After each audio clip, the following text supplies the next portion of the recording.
No, and I will be with you. Amen. When you pray about God's strength, ito po maganda about God's strength. Not only He will give you His strength, but He will always be with you. Amen. Amen. Just for example, if you ask God, Lord, mag-exam ako ngayon, please give me wisdom. God will give you this wisdom, but at the same time, God is with you. Amen. Amen. Not only gives you wisdom, but is also with you when you are taking the exam. Kaya, alam ng Diyos pa, lumilingon ka. Alam ng Diyos pag tumitingin ka. Alright? Kaya po, let's be reminded. And thank you po sa song na yan. At purihin ang Panginoon. Let's all stand and let's study the Word of God. Amen? Amen. And that this is the most important part of our service. Or the preaching time. Amen. Joshua chapter 10, Joshua chapter 11. And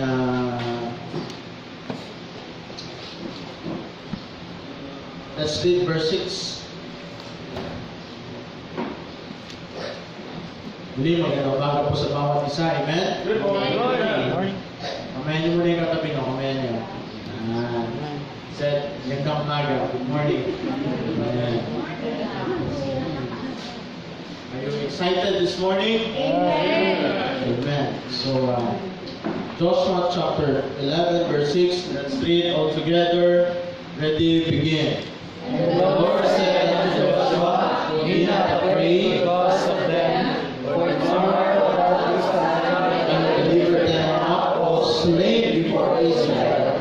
Thou shalt hold their horses, burn their chariots with fire. Loving Heavenly Father, we thank you once again for this day. We thank you for the privilege and opportunity that we could gather together to worship your name. Bless your word as we study it right now, and may your word be a blessing to each and everyone and be an encouragement.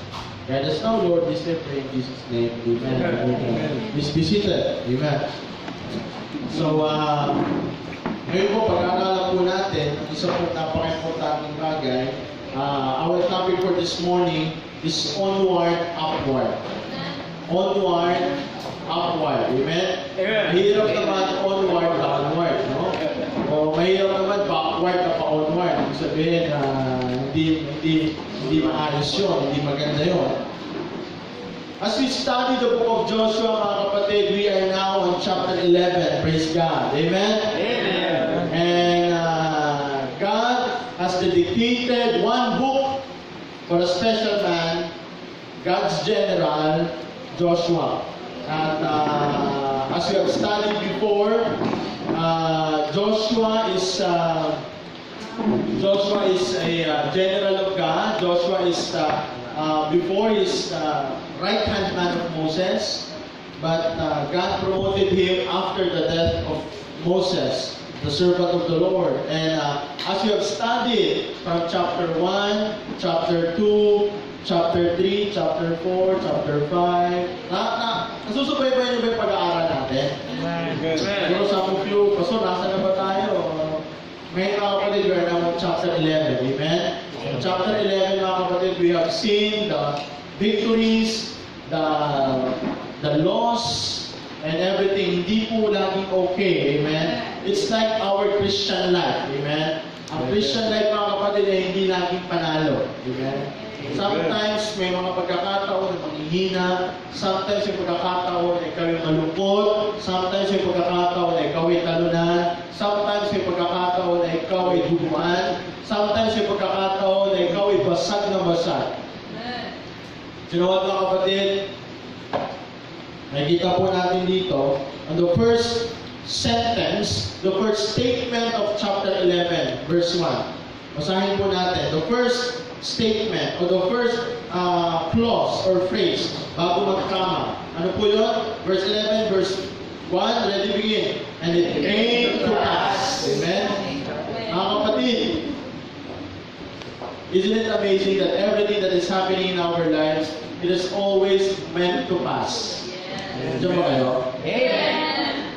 Amen. Ang isang problema, ang isang bagay ay hindi nagtatagal. Mga kapatid, nasa chapter 11 na tayo. Tapos na tayo sa chapter 1, chapter 2, chapter 3, 4, 5, 6, 7, 8, 9, 10. Everything came to pass. Everything has been done. And kung nandito kayo Wednesday evening, ang ganda ng story ng chapter 10, when the sun stood still and the moon stayed. Have you ever experienced that the sun stood still? Why? Because all of the enemies of the southern kingdom gathered together to fight against Joshua, but against Hebron. Dahil sa sobrang dami ng kalaban, mga kapatid, overtime. Ang araw hindi bumaba, Teacher Noel. Ang araw hindi bumaba. Ibig sabihin, yung 6 p.m. na supposedly gabi na, tirik pa ang araw. So, totoo yun. Basahin in chapter 10. And victories after victories happen. At hindi lang yun. Merong hailstorm. May mga bato na galing sa langit. Super power ang Panginoon. And that's the blessing, mga kapatid, na nangyari sa araw na yun. At here comes, mga kapatid, the victories after victories in Joshua chapter 10, pababa. At ngayon, in chapter 11, the final conquest or the final mission. The book of Joshua is divided into 3 parts basically. The first division is about entering the land. No? The book of Joshua, para magkaroon kayo ng summary, ano ba nangyari? The first story of the book of Joshua is entering the land. Remember that? They are from the other side and they cross over the Jordan River. The first battle, what is the first battle? Jericho. Next, Ai. And third is Gibeon, pero pumampi. Kasi natakot. No? May pinag-aralan natin yung nakaraan. So first battle is about what? The first story of the book of Joshua is entering the land. Amen. And the third story of the battle is about the conquest of the land. Labanan. Kaya nga nababasa po natin is fight after fight, fight after fight, battle after battle, battle after battle. Because the tactic of Joshua is this, to divide and conquer.